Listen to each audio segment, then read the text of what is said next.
राज्यातील स्थानिक स्वराज्य संस्थांच्या निवडणुकीबाबत सर्वोच्च न्यायालयामध्ये सुनावणी आज पार पडणार आहे। राज्यात स्थानिक स्वराज्य संस्थांच्या निवडणुकीची रणधुमाळी सुरू असली तरी या निवडणुकांवर सुप्रीम कोर्टाची टांगती तलवार आहे।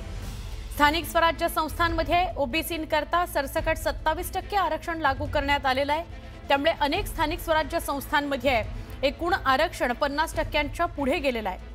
परिणामी खुल्या प्रवर्गाच्या 38,000 जागा कमी झाल्याचा दावा सुप्रीम कोर्टात दाखल करण्यात आलेल्या याचिकेत केला गेलेला आहे। न्यायमूर्ती सूर्यकांत आणि जॉयमला बागची यांच्या खंडपीठासमोर या प्रकरणाची सुनावणी सुरू आहे। तेलंगणातही 50%ची मर्यादा ओलांडली गेल्याचं समोर आल्यानंतर उच्च न्यायालयानं ताशेरे ओढले होते। त्यानंतर तेलंगणा राज्य निवडणूक आयोगानं तिथल्या निवडणुकांना स्थगिती दिली होती। आता या घडामोडीच्या पार्श्वभूमीवर महाराष्ट्रातील निवडणुकीविषयी सुप्रीम कोर्ट आज काय निर्णय घेतं याकडे सगळ्यांचं लक्ष लागलेलं आहे।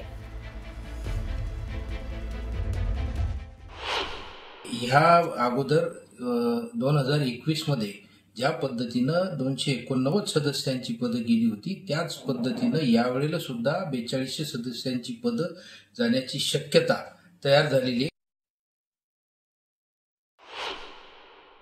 ज्यामध्ये नगरपंचायती आणि नगरपालिकांच्या निवडणुका सुरू आहेत, तर जिथे जिथे साधारणतः 54 नगरपालिका आहेत या आरक्षणाची मर्यादा ओलांडली गेलेली आहे, तिथला कार्यक्रम जो आहे तो पुन्हा ओबीसी आरक्षण किंवा इतर जे काही आरक्षण आहे जे 50%च्या वर गेलेलं आहे त्याची पुनर्रचना करून नव्याने कार्यक्रम जाहीर करून करावा लागेल।